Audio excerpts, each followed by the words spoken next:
What's up guys and welcome. You are watching Fazi Fitness. So let's start this video with Ian Valier calling out Wesley just 2.5 weeks out of this year's Miss Olympia. Possibly one of the biggest classic physique Olympia of all time. So this is the type of content that we all want to see this close to the show, because it does nothing but hype up the Olympia even more. It brings more excitement and more engagement for the biggest show of the season. And also it allows the fans from both sides to engage a lot more than usual. And the great thing is that it is all within respectful boundaries. So there is a friendly banter between Ian Valier and Wesley in the comment section. And Wesley reposting this. That just goes to show us he's such a good sport. And no one is taking anything personally. So the 2018 jokes, that refers to the fact that Wesley was about to make his Olympia debut that year. And there was a big debate going on that he's gonna be the guy pushing Chris Bumstead. But it turned out to be the complete opposite of that for Wesley Weezers. Because Wesley placed dead last at that show. And just see how the times have changed. Because the man is entering this year's Miss Olympia with a very legitimate shot of not only beating Ramon, but also giving Chris Bumstead the toughest battle of his life. Although the former coach of Chris Bumstead, Ian Valier, doesn't believe that Wesley is gonna finish in the top 3, or that he is gonna be able to beat Ramon. So Cbum too jumped in the comment section, leaving a cheeky one. And we did saw a physique update from Cbum yesterday. So the confidence of Ian and Chris Bumstead, that is just bad news. Not just for Wesley and Ramon, but all the classic physique competitors out there. That Cbum is gonna be on his A game. He is gonna be bringing his all-time best. And the thing is, even all these top competitors, deep inside, they already know that they only have a shot at beating Chris Bumstead if he comes in off, like he did in 2023. But we have seen the history of some of the greatest champions of all time the sport has ever seen, that they just do not leave the door open year after year.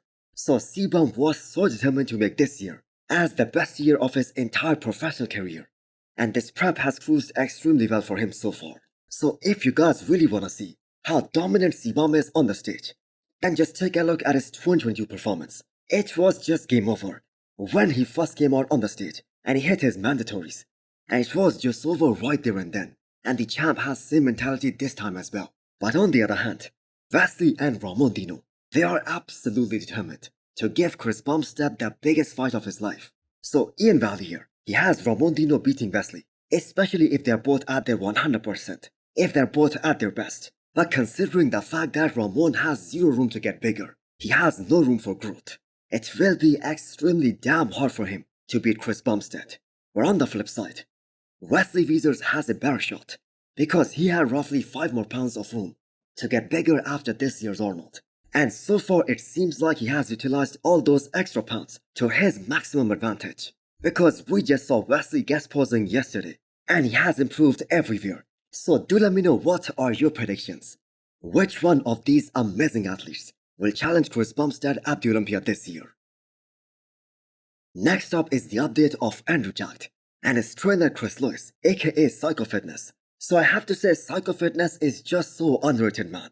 Just don't forget how this exact same team, Psycho Fitness and Chris Aceto, they were able to beat the invincible Phil Heath in 2018 with the late Shaun. They are trying to repeat that same history. So this video was taken at 23 days out of this year's men's open bodybuilding. And you can see Andrew talks very little in this video, because I'm sure Chris Aceto has had him on very low carbs for weeks on end now. So you expect him to be all drained and depleted at this point. But still the man is pushing very hard. Still the training intensity is through the roof. And they are definitely trying to bring him a lot more sharper and a lot more condition, especially from the back, as that was the feedback given to him by the judges after he won this year's Texas Pro. And that too in such a dominating fashion. Now we do not see a lot of details in his quads, especially in comparison to some of the other top guys. For instance, Derek. But that is all good. He's a big guy and he needs to carb up to bring his muscles and his physique back to life. And let's just hope that Andrew doesn't overdiet for the Olympia this year. He's on super low carbs right now. And when Andrew's on low carbs, you don't see much definition. So you don't see that until we put the carbs back in. We want to see him all round and all 3D and really full as a house. And just as big as he was at this past Texas Pro. And maybe Andrew was at his all-time best conditioning at the Arnold 2023. But he was just too thin and too small for guys like Samson Dauda and Nick Walker, especially in those side shots.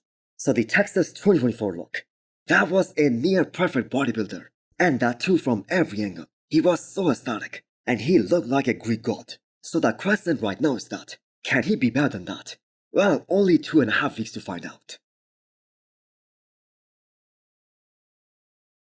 Another day, another sneak peek from the reigning 212 Miss Olympia champion, Keone Shaun. Another day closer to being 2 times Miss Olympia champion. So Shaun also has this mentality of never giving up. And if you look at some of his training updates, especially ever since he started this year's Olympia prep, the guy has been training like an absolute maniac, mostly doing those heavy compound movements. And that also shows in his physique as well. So the way Shaun appears so damn hot, and he has that grainy look to his muscles, such round muscle bellies, and that old man muscle quality. No one else including Keone Shaun has that. Now, judging from this recent update from Keone Shaun, it is absolutely clear that the man is leaving nothing to chance. Now, if he shows up better than last year, which I'm sure he will, because we already know that he is gonna be definitely a few pounds heavier compared to last year's Miss Olympia. He is gonna be more muscular and with that same unreal waist. And if he can bring better conditioning than last year, with all that added muscle, it is already game over. And who knows, he might even top that Olympia 2023 conditioning as well. Not saying that Keone was offering anything last year, but he can definitely be more drier, and he can definitely bring more detail, especially in the hamstrings and his overall back, and he can have deeper glutes, and also deeper lines in his quads. So I feel like we have a very dominant champion in the making, in the form of Keone Shaun in the 212.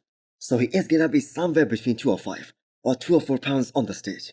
And to think that he can put on another 7 pounds of muscle on that frame while staying in the 212, it's gonna make his proportions go even more insane, and he is gonna become even more invincible. All these things that come with it, do I have to do it? No, I could just stay at home, build my physique. That's because it's a physique competition. Next up, we have this little clip from Miss Olympia LLC, where the winning Miss Olympia Derek Lunsford talks about his role as the guy who is carrying the torch. Now, whether you are a fan of his physique or not, let's just admit one fact, that Derek has done one hell of a job as a champion, as an ambassador of the sport, especially when it comes to promoting bodybuilding as a whole. So Brandon Curry too was a great ambassador. We saw him appearing on multiple bodybuilding events in that 1 year when he was the champion. And same was the case with the late Shaun Roden as well. But at the end of the day, like I realized that if I want, more, not just for myself, but more for the sport of bodybuilding, I want to really truly leave an impact. And that means I gotta hold myself accountable. So at the end of the day, the Olympia is a business. And it goes without saying that they need a guy at the top who can promote their business, because the higher-ups provide a great platform to the best physiques on the planet to present their physiques and to promote themselves as well. They put up a show for the fans as well. And this time the IFB Pro League, they have leveled up a lot in terms of prize money as well. Now, if we are being real, they want more sponsorships, more viewerships, and of course more money as well. So Derek as a champion has done a superb job. Now, I specifically wanted to address this because I saw a lot of comments pointing out that just because Derek speaks English and he can promote the show a lot better than Hadi Chopin, for instance, and that is why he's the champion and not Hadi. I'm gonna say it is kinda unfair to Derek, because if we apply that same logic, then how come the judges gave the Olympia title to Hadi Chopin back in 2022? And keep in mind, even that year, Derek was a very close second. Now, putting that all aside, I believe this is gonna be one hell of a battle between these two amazing bodybuilders for the 3rd time in a row, and I'm gonna again try to cover it the way I see it. So cannot wait to see this year's Miss Olympia, and may the best man win. So hit the thumbs up button if you liked the video, and smash the subscribe button if you wanna come back for more. Thanks for watching.